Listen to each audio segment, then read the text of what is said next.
কোচবিহারের সিতাই উচ্চ বিদ্যালয়ে সামনে বাইকে ধাক্কায় গুরুতর জখম হলো এক দশম শ্রেণীর ছাত্রী।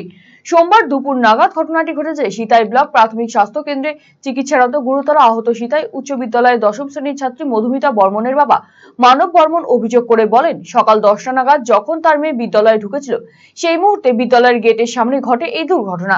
সিতাইয়ের দিক থেকে প্রচন্ড গতিবেগে বাইকে করে দুজন আসছিল, তারাই এসে বাইক দিয়ে সজোরে মধুমিতাকে ধাক্কা মারে।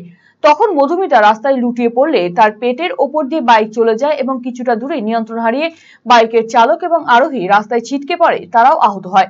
এরপর স্থানীয় এবং বিদ্যালয়ের ছাত্রছাত্রীরা তিনজনকেই সিতাই ব্লক প্রাথমিক স্বাস্থ্য কেন্দ্রে ভর্তি করায় চিকিৎসার জন্য। তবে মধুমিতার অবস্থা আশঙ্কাজনক হওয়ায় তাকে চিকিৎসার জন্য রেফার করা হয়েছে এবং আহত বাইক চালক সাব্বির মিয়া এবং আরোহী শাহানুর মিয়াকে প্রাথমিক চিকিৎসার পর ছেড়ে দেওয়া হয়। এই ঘটনায় চাঞ্চল্য ছড়িয়েছে এলাকা জুড়ে।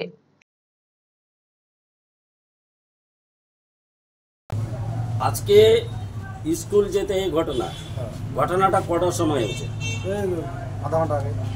আধা ঘন্টা আগে। খবর কে দিয়েছে? খবর স্কুলের মাস্টার। এখানে যারা নিয়ে আসছে তারা কারা? তারা যে স্কুলের বান্ধবী মাস্টার, স্কুলের মাস্টার। ঘটনাটা কোথায় ঘটছে? হাই স্কুলের সামনে, সিতাই হাই স্কুলে সামনে, গেটের সামনে।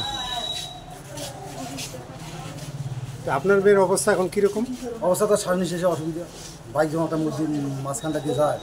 মানে বাইকে দুজন ছিল, বাইকে দুজন ছিল, সেই অবস্থায় মাঝখানটা দিয়ে গেছে, মানে পেটের উপর দিয়ে বাইক দুইটা চাকায় চলে গেছে। এখানে ডাক্তার কি বললো? ডাক্তার তো ইয়াও দিছে, চেক আপ দিছে। এখন রোগী কি এখানে ভর্তি করাবেন না? এখানে ভর্তি কি করে হবে? কোথায় নিয়ে যাবেন এরপর? দিনেটা নিয়ে যাওয়া হবে, আর কুচবিহারে নিয়ে যাওয়া হবে। আপনার শিশু কি অটিজমে আক্রান্ত?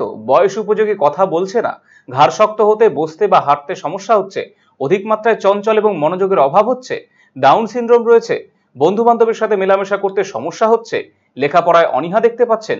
এই সমস্ত সমস্যার homeopathy, physiotherapy, occupational therapy, special education, behaviour therapy, speech therapy, counselling এবং গ্রুপ ক্লাসের মাধ্যমে সমাধান করা হয় সেবানিকেতনে।